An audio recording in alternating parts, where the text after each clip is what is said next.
തെക്കൻ ബെയ്റൂട്ടിൽ ഇസ്രായേൽ നടത്തിയ അതിശക്തമായ വ്യോമാക്രമണത്തിൽ ഹിസ്ബുല്ല തലവൻ നസ്രുള്ളയുടെ മകൾ സൈനബ് നസ്രുള്ള കൊല്ലപ്പെട്ടതായി വിവിധ ദേശീയ അന്താരാഷ്ട്ര മാധ്യമങ്ങൾ റിപ്പോർട്ട് ചെയ്യുന്നു. ഇക്കാര്യം സംബന്ധിച്ച് ഇസ്രായേലോ ഹിസ്ബുല്ലയോ ലബനീസ് അധികൃതരോ ഇതുവരെ പ്രതികരിച്ചിട്ടുമില്ല. സൈനബ് നസ്രുള്ളയുടെ മരണം സ്ഥിരീകരിക്കപ്പെട്ടാൽ ഇസ്രായേലും ഹിസ്ബുല്ലയും തമ്മിലുള്ള നിലവിലെ ഏറ്റുമുട്ടലിന്റെ രൂപവും ഭാവവും മാറിയേക്കുമെന്നുറപ്പാണ്. ഹിസ്ബുല്ല ആക്രമണം കടുപ്പിക്കുക തന്നെ ചെയ്യും. ഇസ്രായേലും വിട്ടുകൊടുക്കാനിടയില്ല. ഏറ്റുമുട്ടൽ അതിരൂക്ഷമാകുമെന്നുറപ്പ്. കഴിഞ്ഞ ദിവസം ഹിസ്ബുല്ല തലവനായ നസ്രുല്ലയെ ലക്ഷ്യമിട്ട് ഇസ്രായേൽ നടത്തിയ വ്യോമാക്രമണങ്ങളിൽ ബെയ്റൂട്ടിൽ വൻ നാശനഷ്ടങ്ങളാണ് റിപ്പോർട്ട് ചെയ്യപ്പെട്ടത്. നിരവധി കെട്ടിടങ്ങൾ തകർന്നു വീണു. 10 പേരോളം കൊല്ലപ്പെടുകയും നിരവധി പേർക്ക് പരിക്കേൽക്കുകയും ചെയ്തതായി ലബനീസ് ആരോഗ്യ മന്ത്രാലയം അറിയിക്കുന്നു. ഹിസ്ബുല്ലയുടെ പടക്കോപ്പുകളും വലിയ തോതിലാണ് നശിപ്പിക്കപ്പെട്ടത്.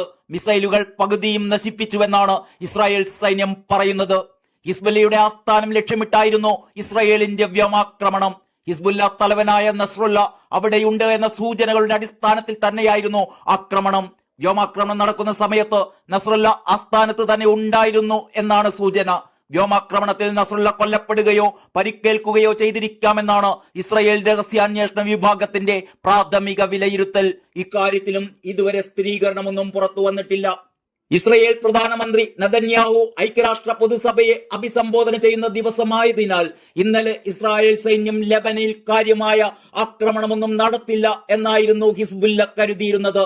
എന്നാൽ തന്ത്രപൂർവം നെതന്യാഹുവിന്റെ പ്രസംഗം അവസാനിച്ചതിന് തൊട്ടു പിന്നാലെയാണ് ഇസ്രായേൽ വ്യോമസേന ബെയ്റൂട്ടിൽ ആഞ്ഞടിച്ചത്. ഹിസ്ബുല്ലയുടെ ആസ്ഥാന മന്ദിരവും വെടിക്കോപ്പ് ശാലകളും ഉൾപ്പെടെ ബോംബിട്ട് തകർക്കുകയായിരുന്നു.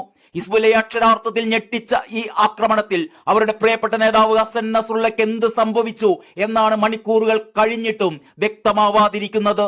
ഹിസ്ബുല്ലയുടെ ടോപ്പ് കമാൻഡർമാരെ ലക്ഷ്യമിട്ടുകൂടിയായിരുന്നു ഈ ബോംബാക്രമണം. പ്രധാനമായും ഹിസ്ബുല്ലയുടെ തലവനായ സയ്യിദ് ഹസൻ നസ്രുള്ളയെ കൊലപ്പെടുത്തുക തന്നെയായിരുന്നു ഇസ്രായേലിന്റെ ലക്ഷ്യം. പക്ഷേ ആ ലക്ഷ്യം വിജയിച്ചോ?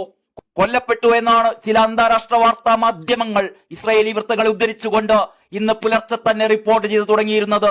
മറ്റു ചിലർ ഗുരുതര പരിക്കേറ്റു എന്നായിരുന്നു റിപ്പോർട്ട് ചെയ്തിരുന്നത്. എന്നാൽ ഇപ്പോൾ ഏറ്റവും അവസാനം ആക്രമണത്തിൽ ഹസൻ നസ്രുള്ള കൊല്ലപ്പെട്ടിട്ടില്ല എന്നും സുരക്ഷിതനാണെന്നുമാണ് ഹിസ്ബുല്ല വൃത്തങ്ങൾ അറിയിക്കുന്നത്.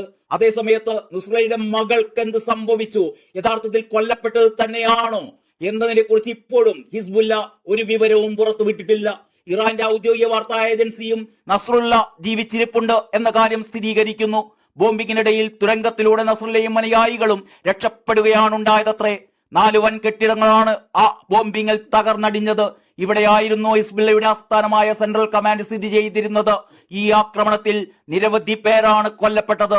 നിരവധി പേർക്ക് പരിക്കേൽക്കുകയും ചെയ്തിട്ടുണ്ട്. സ്ഫോടനത്തിന്റെ ആഘാതത്തിൽ കിലോമീറ്ററുകൾ അകലെയുള്ള കെട്ടിടങ്ങൾ പോലും കുലുങ്ങിയതായി ദൃക്സാക്ഷികൾ പറയുന്നു.